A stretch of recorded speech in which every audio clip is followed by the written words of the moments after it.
How's it going, guys? Cody guys back again, dropping yet another video. Right guys, more prison news. This time it's from Hull Live. Headline reads, HMP Hull prison worker under investigation over claims they smuggled in KFC and drugs for an inmate lover. A worker is under investigation after allegations emerged regarding smuggling and sex sessions. A prison worker at HMP Hull is under investigation after being accused of smuggling KFC meals and spice into a jail, as well as allegedly sleeping with an inmate. Do you know what, guys, right? This is commonplace in prisons. It's not a one-off. It happens so often. It's scary. It's very rare they come to the public's attention. But like I say, these prison officers love cons. But the fact that she was only smuggling him KFC, man, what about a cheeky Nando's? You can't like him that much, can she? I mean, a little boneless banquet or something. Well, but they do say, finger licking good, don't they, boys? You know what I'm saying? An ex-con who spent 10 months inside the Hebden Road prison before being released earlier this month alleges the employee and an unnamed inmate used to meet up for sex sessions in a disused room within the prison. Again, this isn't shocking, guys. This is commonplace. He also claims the member of staff were bringing mobile phones, Class A drugs and takeaway meals for the inmate. They were bringing in money, drugs, spice, everything for this one inmate, he said. The two were having sex and they would use a room which was empty. It was absolutely unbelievable. I was totally shocked when I found out. Well, you can't be that shocked. I mean, if you're in jail, you know what goes down in jail. They were having sex every day, apparently. The Ministry of Justice has confirmed that a worker employed by the prison is subject to an investigation.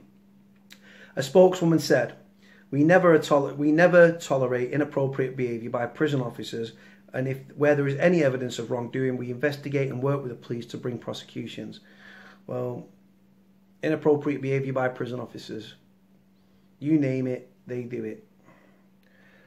The prisoner ended up behind bars after breaching a restraining order, and he was kept on remand until the summer ahead of a court hearing, before pleading guilty and serving an extra 2 months.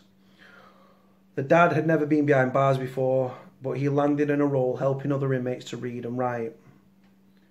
He claims spice, cocaine, hash, pre-gabs tablets. Pre-gabs are strong nerve-like tablet. So that means people break them down and snort them. Were brought in by the worker. The officer knew that I knew what was going on. He said they were having sex every day, and the prisoner is quite a well-known figure in the Hull area. So he's obviously a face or a head up there. The prison officer was meeting up with the inmates' friends on the outside. They used to bring in a KFC bucket into the prison and leave it in the kitchen up in resettlement where staff kept their lunches. Then he would go in there and get it. The aftermath. After news of the allegations were reported in August, the worker was suspended and an internal investigation was launched. The inmate says he was interviewed in HMP Hull about the allegations and never saw the employee at the centre of the investigation again. He was probably suspended with full pay pending the outcome of the investigation. He said, I spoke to a prison officer in confidence and I myself was suspended from my job in the prison. So he's a grass, that's what that means, a fucking grass mate. So I spoke to a prison officer in confidence and I myself was suspended from my job in the prison. So he's grassed up the officer and the con, right, and then lost his job in jail. Fucking right.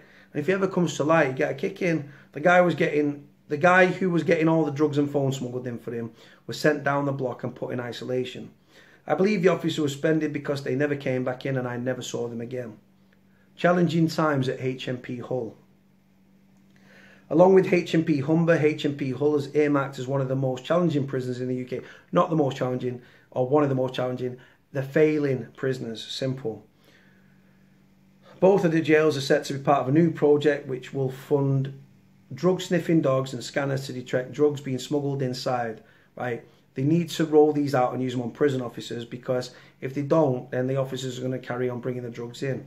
They were chosen due to a high drug use and violence on the wings, with staff set to be trained, set the highest expectations of prisoners and challenge disruptive and violent behaviour fairly, consistently and firmly. Yada, yada, yada. Never eradicate drugs from prison. Too little, too late.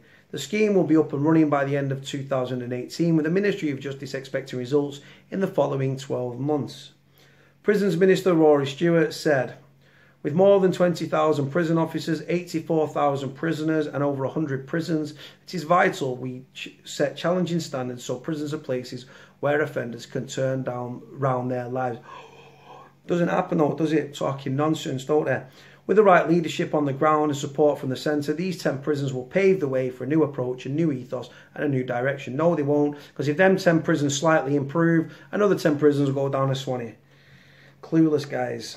Anyway, like I said, you can't like him that much, man. No cheeky Nando's, just a cheap KFC, man. But like I said, finger licking good. You know what I'm saying, guys? Like, comment, subscribe. Cody out.